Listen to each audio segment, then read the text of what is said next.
আমি খাটে হেলান দিয়ে কাঁদতেছিলাম। আমার একটা বদ অভ্যাস হলো, আমি রাগে বা কষ্টে বিছানার চাদর কামড় দিয়ে কাটি আর তোষক ধরে উপরে তুলতে থাকি আর নামাতে থাকি। আর এ কর্মটি আমার সময়ে আমার চোখে অবগলিত হয় একটি নীল ডায়েরি। আমি নীল ডায়েরিটা কৌতূহল হয়ে হাতে নিই। আমি যে রুমটাতে থাকি জানতে পেরেছি এটা আর্যমানের পড়ার ঘর ছিল। তিনি অনেক বই পড়তে এবং লিখতে ভালোবাসতেন। তিনি চলে যাওয়ার পর ওনার বই আর লেখার কাগজগুলো শুধু সরিয়ে ফেলা হয়েছিল, বাকি সব একই আছে। এ ঘরের প্রাচীরে আর্যমানের স্মৃতি মিশে আছে। আমি ডায়েরিটা হাতে নিয়ে ভালো করে লক্ষ্য করলাম। উপর থেকে কিছুটা বোঝা যাচ্ছে না, তবে ডায়েরিটা বেশ পুরনো। আমি বেশ দ্বিধায় ছিলাম ডায়েরিটা খোলার ব্যাপারে, তবে সেই দ্বিধা বেশিক্ষণ নিজের মধ্যে জিইয়ে না রেখে ডায়েরিটা খুললাম। ডায়েরিটা খুলে বুঝতে পারলাম এটা আর্যমানের ডায়েরি। ডায়েরির প্রথম পাতায় আর্যমানের নামটা বড় অক্ষরে লেখা, আর সে সাথে একটা শুকনো গোলাপ ফুল ডায়েরির পাতার সাথে লেপ্টে আছে। আমার কৌতূহল বাড়তে লাগলো। আমি ডায়েরির পাতা উল্টাতে লাগলাম। কিছু লেখা পড়লাম। প্রতিটি লেখা আর্যমান একটি মানুষকে ঘিরে লিখেছে, আর সে মানুষটি হলো সুনীল। সে প্রতিটি লেখায় সুনীলের প্রতি অগাধ ভালোবাসা প্রকাশ করে গেছে। সে সাথে আরবের থেকে পাওয়া যন্ত্রণার কথা উল্লেখ করে গেছে। আরবের অন্য কারো প্রতি আকৃষ্টতা উল্লেখ করে গেছে। একটা লেখা এমন ছিল, আমি আরবকে নিজের করে পেতে চেয়েছিলাম। সারাদিন তার ভালো মন্দর খোঁজ নিতাম, তার মনের মতো হওয়ার চেষ্টা করতাম। সেও আমায় সম্মান করতো, তবে তার ভালোবাসার একরাশ পরিমাণ অবহেলা ছিল। আমি তার চোখে আমার জন্য ভালোবাসা খুঁজে পেতাম না। আমি ভালোবাসা খুঁজে পেতাম অন্য কারো প্রতি। তার চোখে মুখে সবসময় আমি তৃষ্ণার জন্য হাহাকার দেখেছি। আমার জন্য যা ছিল সেটা কেবল দায়িত্ব। আমি এই দায়িত্বের সংসার চাই না, আমি চাই একটা ভালোবাসার সংসার। তৃষ্ণা অনেক ভাগ্যবান, তাই সে আরবের কাছাকাছি না থেকেও সমস্ত মন জুড়ে আছে। আর আমি হতভাগিনী, আরবের রক্তে মিশে গিয়েও কোথাও জায়গা করতে পারিনি। আরবের অবহেলাগুলোয় আমাকে সুনীলের প্রতি দুর্বল করে তুলেছিল। আমি সুনীলকে যত দেখি তত মুগ্ধ হই। সুনীল আমার গাড়ির ড্রাইভার হলো। সে ভদ্র, শিক্ষিত, কাজ করে, নিজের পড়াশোনার খরচ চালায়। পড়াশোনার পরিবারের খরচ চালায়। ঢাকা ভার্সিটিতে পড়ে সে। টিউশনি মাসিক ফিস ইনকামে নেই বলে গাড়ি চালায়। অবশ্য আরবও একটু মানবিক। সুনীলের ক্লাসের সময় ফিক্সড করে গাড়ি চালানোর দায়িত্ব দিয়েছে। আর 10টা মানুষের মতো আরবের এই মানবিকতা আমার প্রতি কাজ করে, ভালোবাসা না। সুনীল আমার প্রতি যতটা কেয়ারিং তার শতভাগের 1 ভাগ আরবের মধ্যে নেই। আমি আরবকে অনেকবার বুঝিয়েছি আমাদের সম্পর্কের অবনতি হচ্ছে দিন দিন, একটু বদলা নিজেকে। কিন্তু তার ধারণা তার জায়গায় সে ঠিক। ছোট ছোট ইচ্ছেগুলো সে ভুলে যায়। সে শুধু একটা দায়িত্বের বেড়াজালে আমাকে আটকে রেখেছে, এর বাইরে কিছু না। মাঝে মাঝে মনে হয় সম্পর্ক থেকে ছুটে যাই, বের হয়ে যাই। কিন্তু ওই যে আমিও দায়িত্বের বেড়াজালে আটকে গেছি। এই বেড়াজাল থেকে কখনো বের হতে পারবো কিনা জানি না। আমার ভেতরে তীব্র হাহাকার, কেউ কখন নেভাতে পারবে কি আমি জানি না। তবে আমি একটু শীতলতা চাই, শীতলতা চাই, শীতলতা চাই। লেখাগুলো পড়ার থেকে আমার ভেতরে অনেক দোটানা কাজ করছে। আর্যমনের চোখে আবার ভালোবাসা তৃষ্ণাকে, তাহলে তৃষ্ণাকে, আর আমার চোখে আরবের সকল ভালোবাসা আর্যমানের প্রতি। তাহলে আরব ভালোবাসে কাকে? আর্যমান যদি আরবের ভালোবাসায়, তাহলে আর্যমান কেন এটা লিখেছে সে অবহেলিত, আর এই অবহেলিতর জন্য সে সুনীলের প্রেমে পড়েছে। আর সবচেয়ে বড় বিষয়, ভালোবাসার বেড়াজাল মাপতে গিয়ে এতদিন মনে হয়েছে আর্যমান কতটা ভাগ্যবতী, আর আজকে মনে হচ্ছে সে নিজেও দুর্ভাগা। আমি আমার চোখ দুটো মুছে ডায়েরির পূর্বের জায়গায় রেখে আবারও আরবের রুমে গেলাম। আরব তখনও শুয়েছিল। আমার উপস্থিতি টের পেয়ে তিনি বলেন, আয়শা, কোনো দরকার, কিছু চাই? আমি নম্র গলায় বললাম, হুম, একটু আপনার পাশে বসতে চাই। আরব মোলায়েম কণ্ঠে বলল, এ তো অনুমতি নেওয়ার কী আছে, বসতে পারো। আমি আরবের পাশে গিয়ে বসলাম। বেশ কিছুক্ষণ চুপ থেকে বললাম, এই মুহূর্তে একটা কথা জিজ্ঞাসা করা উচিত হবে কিনা জানি না, তবে বলেই থেমে গেলাম। আরব আমার সমস্ত পরিসমাপ্তিতে কথা শুরু করে বলল, যা বলার বলে ফেলো, না হলে বদহজম হবে তোমার। আমার মনে হয় আর্যমন আপনার বাসার ড্রাইভার সুনীলের সাথে পালিয়েছে। সুনীল তো ঢাকা ভার্সিটির স্টুডেন্ট ছিল, তাদের মধ্যে হয়তো প্রেম হয়েছিল। এরপর সুনীল পড়াশোনা শেষ করে স্কলারশিপের জন্য অপেক্ষা করেছিল। যেদিন সুনীল স্কলারশিপ পেয়েছে সেদিন একটা কাহিনী করে সমস্ত দোষ আপনাকে দিয়ে আর্যমন পালিয়েছে, দেশের বাইরে চলে গিয়েছে সুনীলের সাথে। আর তৃষ্ণাকে, আমার কথা শুনে আরাপ চমকভাবে মনে করছিল, তবে তেমন কোনো হেলদোল তার নেই। সে আস্তে গলা বলল, সুনীলের সাথে পালায়নি, সুনীল দেশে আছে, বিয়ে শাদী করে বাচ্চা নিয়ে সুখী সংসার করছে। সুনীলের প্রতি আর্যমান দুর্বল ছিল, সুনীলও ছিল, তবে সুনীলের স্পর্ধা নেই আর্য সম্পর্ক তৈরি করার। আর্যমানের কোথায় আছে জানা নেই, তবে সুনীলের সাথে নেই। আমি সবই জানতাম। তাদের একে অপরের প্রতি টান মহব্বত আমার চোখ এড়িয়ে যেত না। তোমার মনে হয়? প্রশ্নোর চোখে আমার দিকে তাকিয়ে আরব বলল, কিছুই এড়িয়ে যেত না। আর তৃষ্ণা আমার গল্পের একটা চরিত্র কেবল। এরপর হাতের তর্জনী আঙ্গুল দিয়ে দেওয়ালের দিকে নির্দেশ করে বলল, ওই যে দেওয়ালে টাঙানো একটা তৈলচিত্র দেখা যায়, নীল শাড়ি পরা, চোখে গাঢ় কাজল দেওয়া, কপালে কালো টিপ, ব্লাউজহীন শাড়ি পরাটা পরে মেয়েটা গাছতলায় বসে আছে, সেই আমার তৃষ্ণা। কল্পনায় আঁকা এক চরিত্র। একটা সময় লেখালেখি করতাম, তখন এই চরিত্রটাকে কল্পনা করতাম। আর যেমন আমার লেখা শোনাতাম, সেখানে তৃষ্ণার প্রতি আকুলতা সে মানতে পারত না। কাল্পনিক একটা চরিত্রকে সে হিংসে করত। ভালোবাসতো আমায়, তবে আমার ভালোবাসা বুঝতো না। তার কাছে যেটা দায়িত্ব, সেটা আমার কাছে ভালোবাসার প্রকাশ ছিল। দুজনের দৃষ্টিভঙ্গি দুরকম, তাই একজন আরেকজনের ভালোবাসা বুঝতে পারেনি। কিন্তু তুমি এসব জানলে কি করে? কথাটা জিজ্ঞাসা করে আমার দিকে বেশ প্রশ্নাত্মক দৃষ্টিতে তাকালো। ভয়ে বুক শুকিয়ে গেল। কি জবাব দিব বুঝতে পারছি না। বেশ কিছুক্ষণ ভেবে আমতা আমতা করে জবাব দিলাম, আপনার জ্ঞান ফেরার সময়টা আমি আপনাকে তৃষ্ণার নামটা নিতে শুনেছি, সে সাথে সুনীল আর্যমানের এই বিষয়গুলো আওড়াতে শুনেছি, এর বেশি কিছু না। তাই কৌতূহল মনে এগুলো জিজ্ঞাসা করে ফেলেছি। আরাপ হালকা সুরে উত্তর দিল, এত কৌতূহল ভালো না, নিজের জীবনের দিকে মন দাও। তুমি যে বিষয়টা নিয়ে কথা বলছো, এটা একান্তই আমার ব্যক্তিগত। আমি তো আপনাকে জিজ্ঞাসা করতেই পারি। দিন শেষে আমি আপনার স্ত্রী, আপনার ব্যাপারে অবগত থাকার অধিকার আমার আছে।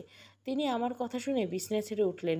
আমার চোখ বরাবর আঙুল তাক করে বললেন, যেটা আমার একান্ত ব্যক্তিগত, সেটা আমার ব্যক্তিগতই। এখানে অধিকার কেউ ফলাতে পারবে না, তুমিও না। নিজের বিষয় নিয়ে চিন্তা করো। আর কথায় কথায় কিসের স্ত্রী? এটা কেবল একটা এগ্রিমেন্ট, আর এগ্রিমেন্টের কারণ ছিল তোমাকে বিপদমুক্ত করা। আমি তোমাকে আবারও বলে দিচ্ছি, এই বিয়েটা কেবল তোমার ভালোবাসার জন্যই করেছি, সারা জীবন বয়ে বেড়ানোর জন্য না। তোমার জীবনের রং তুমি নিজের মতো করে সাজাও, যে রঙে আমাকে সাজাতে যেও না। এতে হিতে বিপরীত হবে। আর জোর করে কোনো সম্পর্ক প্রতিষ্ঠিত করা যায় না। আমার জীবনের বিস্তর জায়গা জুড়ে আর্যমান আছে, আর সেটা কখনো মোছা সম্ভব না। মোছা সম্ভব হলে অন্য সব পুরুষদের মতো আর্যমান নিখোঁজ 1-2 বছর পর বিয়ে করে ফেলতাম। 13টা বছর অপেক্ষা করতাম না। তোমাকে দমানোর অনেক চেষ্টা করেও আমি ব্যর্থ। আর দমাতে চাচ্ছি না। নিজের মতো করে নিজের জীবন গোছাও, এটাই বলবো। বিয়েটাকে অস্বীকার করতে পারবো না, তবে এই বিয়েকে কেন্দ্র করে অধিকার ফলাতে আসবে না। ভালোবাসা মন থেকে আসার বিষয়। সেটা যদি কখনো তোমার প্রতি আসে, আমি সেটা প্রকাশ করব, আমার কাজে না, মুখে নয়। অতীত ভুলতে সবাই চায়, আমি চেয়েছি, ব্যর্থ হয়েছি। তুমি যদি পারো আমার অতীত ভুলিয়ে বর্তমান সাজাও। তুমি যা করেছো, এতে আমার অতীতটাকে বারবার ক্ষতবিক্ষত করা হচ্ছে। তোমার প্রতি আমার ভালোবাসা তো দূরে থাক, এসব করলে সিম্প্যাথিও কাজ করবে না। এবার নিজের ঘরে যাও, সেখানে গিয়ে বিশ্রাম নাও। আমাকে একটু একা থাকতে দাও। আমি আর কথা বাড়ালাম না, নিজের রুমে চলে আসলাম। আমার কানে একটাই কথা বাজছে, তুমি যদি পারো অতীত ভুলিয়ে বর্তমান সাজাতে সাজাও। আমি নিজেকে সামলে বিছানায় গা এলিয়ে দিলাম। প্রচণ্ড ঘুম পাচ্ছে আমার। কাঁদতে কাঁদতে শরীর ক্লান্ত হয়ে ঘুমের প্রকোপটা আরও বৃদ্ধি পেয়েছে। আমার চোখ লেগে আসলো। সকাল 11টা বাজে আমি ধড়পড়িয়ে চিৎকারের আওয়াজে বিছানা ছেড়ে উঠলাম। চিৎকারের আওয়াজের উৎসটাকে কেন্দ্র করে বাইরে বের হয়ে লক্ষ্য করলাম সোনিয়া রক্তাক্ত হয়ে পড়ে আছে। এটা দেখে আমার বুকটা কাঁপতে লাগলো। আমি দ্রুত তার কাছে গেলাম। আমি কাছে দিতে সে সাথে সাথে বলে উঠল, ম্যাডাম, ওরা আমাকে না, আপনাকে মারতে এসেছিল। আমি দৌড়ে সোনিয়ার কাছে গেলাম। সোনিয়া চিৎ হয়ে শোয়া ছিল ফ্লোরে, রক্তের ছোপ ছোপ দাগ। সোনিয়ার কাছে যেতে সে আমার হাতটা ধরে বলল, ম্যাডাম, আমাকে পেছন থেকে আঘাত করা হয়েছে। আমার পিঠে ছুরি দিয়ে আঘাত করেছে। স্যার মাত্র বের হয়েছিল অফিসের উদ্দেশ্যে। মূল দরজাটা খোলা ছিল। স্যার বের হয়েছে 15 মিনিট হবে। আমি সবজিগুলো গুছিয়ে দরজাটা লাগাতে চেয়েছিলাম, এর মধ্যে আমার পিঠে ছুরি দিয়ে আঘাত করছে। আমি তীব্র ব্যথায় চিৎকার করে পেছনে ফিরলে তাদের মধ্যে একজন বলে ওঠে, এই কাকে মারলি? এ তো আয়শা না। আয়শাকে মারতে বলেছিলাম, অন্য মেয়েকে না। চল চল চল, তাড়াতাড়ি চল, না হয় বিপদ বেড়ে যাবে। এরপর তারা তাড়াহুড়ো করে চলে যায়, আর আমি মাটিতে লুটিয়ে পড়ি। পিঠে যে ছুরিটা দিয়ে আঘাত করছিল সেটা তার সাথে করে নিয়ে যায়। সোনিয়ার কথা শুনে নিজেকে ভীষণ অপরাধী মনে হচ্ছে আমার জন্যে আজকে ওর এই অবস্থা। আমি যে আরবকে বিষয়টা জানাবো সেটাও পারছি না, কারণ আরবের নাম্বার আমার বা সোনিয়ার কাছে নেই। তাই বাসায় অন্য কাজের লোকের সহায়তায় নিয়ে দ্রুত সোনিয়াকে হসপিটালে নিয়ে যায়। সেখানে প্রথমে ডিটেলস শুনে জানিয়ে দেয় পুলিশ কেস করতে হবে। আমি এসবের কিছুই বুঝতে পারছিলাম না। আমি কেবল ডাক্তারদের অনুরোধ করতে বলছিলাম আপনারা চিকিৎসা শুরু করুন, কারণ চিকিৎসা শুরু না করে সোনিয়া রক্তক্ষরণে মারাও যেতে পারে। বেশ কিছুক্ষণ অনুরোধে পর তারা চিকিৎসা শুরু করলো। একের পর এক মেডিসিন আনতে বলা হলো। এদিকে আমার কাছে তেমন টাকা নেই, যে দুজন আমার সাথে এসেছে তাদের কাছেও টাকা নেই তেমন। তারা আরবকে কল দিল, আরব কল তুলেনি এর মধ্যে। অপরদিকে টাকার জন্য মেডিসিন আনতে বেশ হিমশিম খাচ্ছিলাম। কী করব বুঝতে পারছিলাম না। হঠাৎ আমার গলায় হাত গেল। আমার গলার একটা সোনার চেন ছিল, সেটা আমার মায়ের শেষ স্মৃতি। সেই চেনটা আমার সাথে আসা সুজনকে দিয়ে দিলাম। সুজন এটা বিক্রি করে আপাতত টাকা জোগাড় করে একের পর এক মেডিসিন বাকিতে দিতে হবে না। হসপিটালের বিল না হয় পরিশোধ পরে দেওয়া যাবে, কিন্তু মেডিসিনের বিল পরে দেওয়ার সুযোগ নেই। সোনিয়ার কিছু হলে নিজেকে অপরাধী লাগবে। আমি চাই না সোনিয়ার চিকিৎসায় কোনো কামতি থাকুক। তোমার স্যার আসলে টাকার ম্যানেজ এমনিতে হয়ে যাবে। 5 থেকে 7-তে আসা সবুজ বলে উঠল, ম্যাডাম তাই বলে চেন বিক্রি করে দিবেন? আমরা স্যারের জন্য অপেক্ষা করি। আমি তাদের বেশ রেগে উত্তর দিলাম, স্যারের জন্য অপেক্ষা করে বিপদ ডেকে আনবে? যা হওয়ার হয়ে গেছে, বাকিটা পরে দেখা যাবে। এখন চেন বিক্রি ছাড়া উপায় নেই। কথা না বাড়িয়ে যাও, গিয়ে টাকা জোগাড় করো। পিনপত নীরবতা। আয়েশা থেমে গেল। পুলিশ স্টেশনে বসে অফিসার নাহিদকে ঘটে আসা সকল ঘটনার বর্ণনা করছিল। আয়েশার নীরবতা দেখে অফিসার নাহিদ এক গ্লাস পানি এগিয়ে দিয়ে জিজ্ঞাসা করলেন, থেমে গেলেন কেন? তারপর কি হয়েছে বলুন। আয়েশা হালকা ঢোক গিলল। গলাটা শুকিয়ে এসছে তার। পানির গ্লাসটা হাতে নিয়ে এক ঢুকে পানি খেয়ে নিল। তারপর উত্তর দিল, এরপর সবুজ আর সুজন চেন বিক্রি করে টাকা নিয়ে আসে, যে টাকা দিয়ে আমি এই মুহূর্তে যতটা পেরেছি সোনিয়ার জন্য চেষ্টা করেছি। আমি সোনিয়ার জন্য নিজেকে বিসর্জন দিতেও রাজি ছিলাম, কারণ সোনিয়ার এ হাল আমার জন্য হয়েছে। এদিকে বিকেল 3টাতে আরাপ সুজনের কল ব্যাক করলো। সুজন পুরো ঘটনা তাকে জানায়। অফিসে একটা গুরুত্বপূর্ণ মিটিং থেকে আরাপ তখন কলটা রিসিভ করতে পারেনি। সুজনের মুখে আরাপ সব জেনে তৎক্ষণাৎ সেখানে চলে আসে। ডাক্তারের সাথে কথা বলে সোনিয়ার সকল ধরনের চিকিৎসার ব্যবস্থা সে করে, আর এটা বলে দেয় যে সোনিয়াকে বাঁচাতে যত টাকা লাগবে সে খরচ করবে। সোনিয়ার বাবা মাকে খবর দেওয়া হয়, তারা আসে, আর চিকিৎসা ভালোভাবেই করা হচ্ছিল। ডাক্তার প্রাণপণে চেষ্টা করছিল সোনিয়ার জন্য, কিন্তু সোনিয়া পুরোপুরি কোমায় চলে যায়। আরাব চেয়েছিল থানায় বিষয়টা জানাতে, তবে সোনিয়ার পরিবার যখন আরবের হাতে পায়ে ধরে বিষয়টা থামিয়ে দেয়। তারা জানায় যে সোনিয়ার এই দুর্ঘটনার কথা জানাজানি হয় তাহলে সুস্থ হলে সোনিয়াকে বিয়ে দিতে পারবে না। তারা গরিব মানুষ, সে সাথে গ্রামের মেয়ে, খুদ জানে বিয়ে করবে না কেউ। আরব অনেক বোঝানোর চেষ্টা করে তাদের, কিন্তু তারা বিষয়টা মানতে নারাজ। তাই তাদের সিদ্ধান্ত নেওয়ার অধিকার আছে। এই বিষয়টা মাথায় রেখে ডাক্তারকে অনুরোধ করে সোনিয়ার বিষয়টা থানা পর্যন্ত আনেনি। টানা 3 মাস আমি হসপিটালে পড়ে থেকেছি সোনিয়ার জন্য। আমি চেয়েছি সোনিয়া জ্ঞান ফিরলে তাকে আমি লোকগুলোর বর্ণনা জিজ্ঞেস করব। বিশ্বাস করুন, আরব মন থেকে চেয়েছিল প্রোটেক্ট করার, থানায় জানানো। তবে সোনিয়ার পরিবারে কী ভীমরতি হয়েছিল জানি না, তারা বিষয়টা জানাতে দেয়নি তখন। এখানে আরবের কোনো দোষ নেই। এরপর টানা 3 মাস চোখের পলকে কীভাবে কেটে গেল জানি না। সোনিয়ার অসুস্থতা আমাদের স্বাভাবিক জীবনটাকে অস্বাভাবিক করে তুলছিল। দিনরাত আমার কেবল সোনিয়ার সুস্থতার জন্য চেষ্টা করছি, কিন্তু দুনিয়ায় সোনিয়ার রিজিক ছিল অল্প। তাই 3 মাস কোমায় থাকার পর গত পরশু মারা যায়। সে মারা যাওয়ার পর কেন তার পরিবার নিজের থেকে এসে থানায় কমপ্লেন করলো আমাদের কারো জানা নেই। আপনারা ইনভেস্টিগেশন করে দেখেন।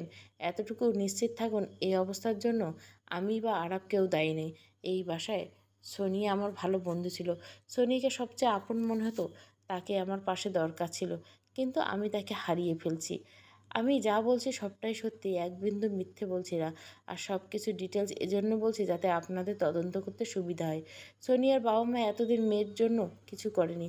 যখন মারা গেল তখন মেয়ের জন্য তাদের মায়া বেড়ে দিল। ক্ষতিপূরণ চাইল। সোনিয়ার পিছনে 3 মাসে আরাব 57 লাখ টাকা খরচ করছে। সোনিয়াকে যদি আমাদের মারার পরিকল্পনা থাকতো তাহলে কি একটা মানুষ এত টাকা খরচা করতো? নিশ্চয় করতো না। 57 লাখ টাকা কি মুখের কথা বলুন? আমি আমার জীবনে 57 লাখ টাকা কখনো চোখেই দেখিনি। আর আরবের মতো মানবিক মানুষ বলে একজন কাজের লোকের পিছনে 57 লাখ টাকা খরচ করছে।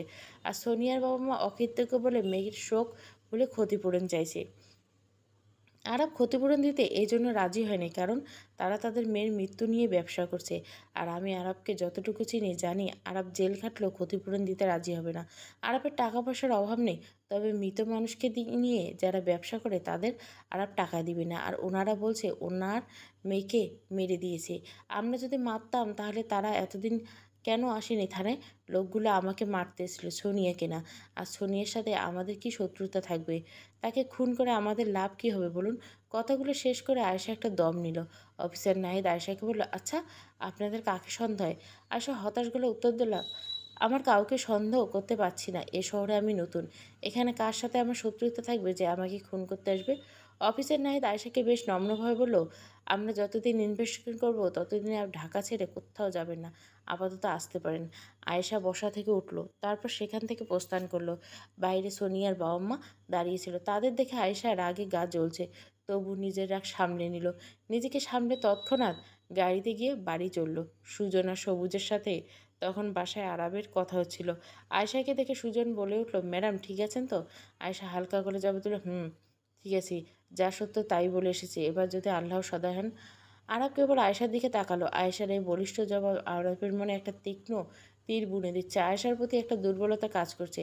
এই মুহূর্তে আরব কোন দিকে ফোকাস দেওয়া উচিত বুঝতে পারছে না। সে কি সোনিয়ার পরিবারে পাগলামি থামাবে, নাকি আয়েশাকে কারা খুন করতে এসেছিল সেটা নিয়ে ভাববে, বুঝতে পারছে না। আয়েশা নিজের ঘরে এসে কাপড় পাল্টে নিল, এরপর বিছানা গুছিয়ে শুতে যাচ্ছিল। বালিশটা সরিয়ে ওপাশে নিতে আয়েশা চমকে উঠল। মনে মনে ভাবতে লাগলো, এটা কি করে সম্ভব? বালিশের নিচে আয়েশার মায়ের দেওয়া চেনটা পড়েছে, যে চেনটা সে সুজনকে দিয়েছিলাম বিক্রির জন্য। সুজন সেটা 1,13,000 টাকায় বিক্রি করে তাকে টাকা এনে দিয়েছিল, যেটা দিয়ে সে সোনিয়ার চিকিৎসা করায়, মেডিসিন আনা। সেই সময়, ওই সময় এই চেনটা বিক্রি ছাড়া যদিও কোনো উপায় ছিল না, তবে বিক্রির পর মায়ের স্মৃতি ধরে না রাখার ব্যর্থতা তাকে পীড়া দিয়েছিল। কিন্তু এই চেনটা এখানে কি করে আসলো ভাবতে গা শিউরে উঠছে তার। যে চেনটা কাঁপা কাঁপা হাতে তুলে নিল, চেনটা তুলে ভালো করে খেয়াল করলো এটা তার চেন কিনা। সে চেনের লকেটটা বাঁকা দেখে বুঝতে পারলো এটা তারই চেন। সে কিছুটা ভীত হয়ে গেল, বিক্রির 3 মাস পর এই চেন কী করে এখানে আসলো? পুলিশকে জবানবন্দি দিয়েছে সে চেন বিক্রি করে দিছে। এখন তো মনে হচ্ছে চেন তাকে মিথ্যেবাদী প্রমাণ করে দিবে।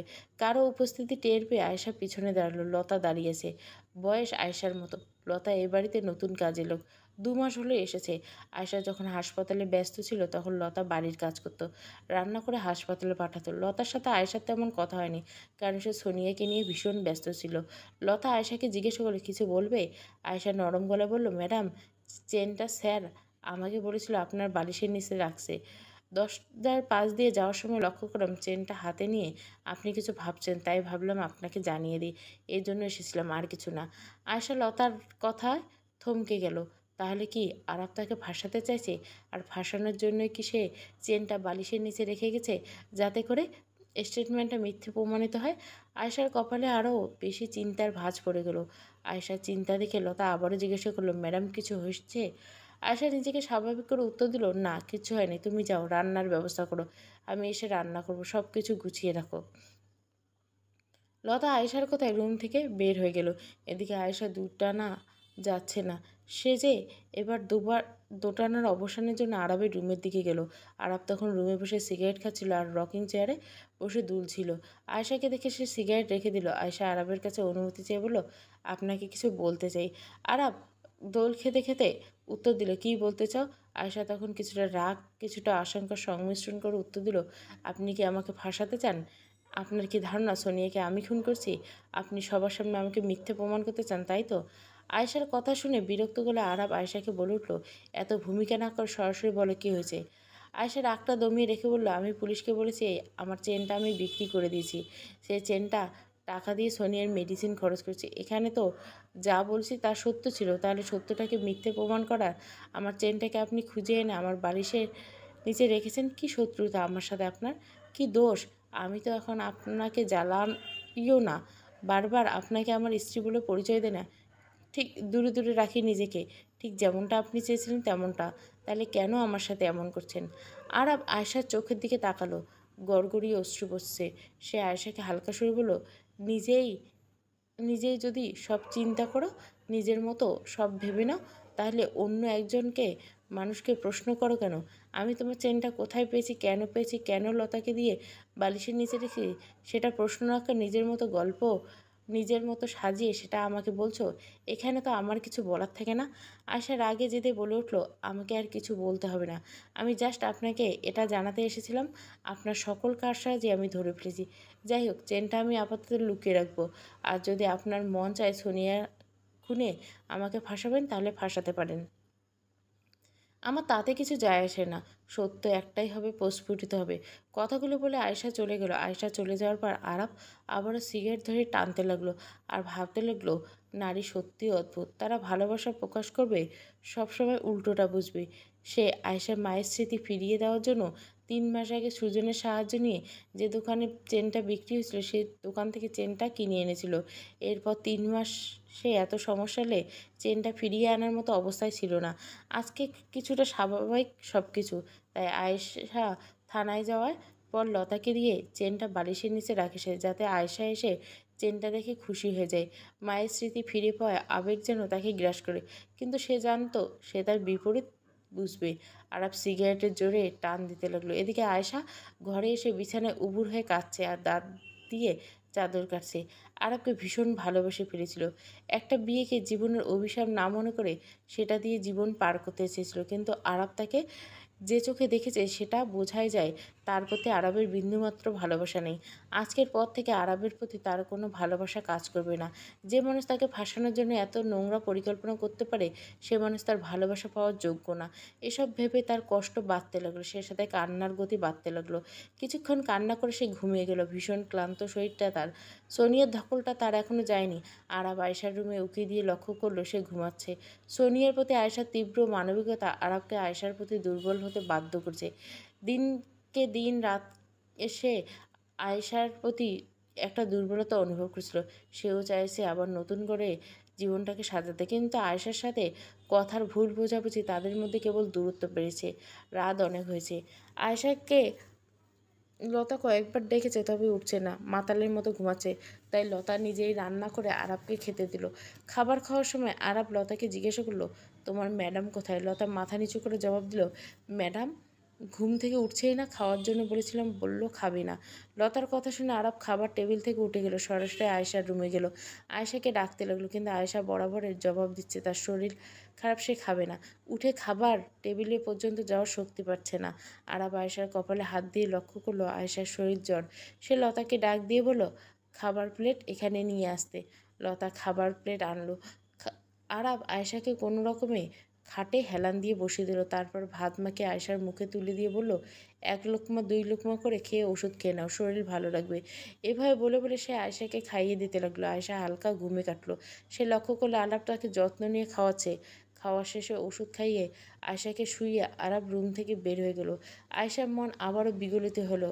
আরাপের প্রতি দুর্বলতা আয়েশাকে আবারও গ্রাস করছে, কিন্তু সে এটাকে এড়িয়ে যাওয়ার পায়তারা করছে। পরদিন সকাল 10টায় নাহিদ আসে বাসায়। আরাপ তখন অফিসে ছিল। আয়েশার কাছে অফিসের নাহিদ এসে কিছু গুরুত্বপূর্ণ তথ্য শেয়ার করে, আর যেগুলো শুনে আয়েশা আবারও রহস্যে তলিয়ে গেল। বেহালার সুর 2য় পর্ব। ভিউজ খুব ডাউন। ভালো লাগলে অবশ্যই লাইক, শেয়ার এবং সাবস্ক্রাইব করবেন। পুরো গল্প প্লেলিস্টে আছে।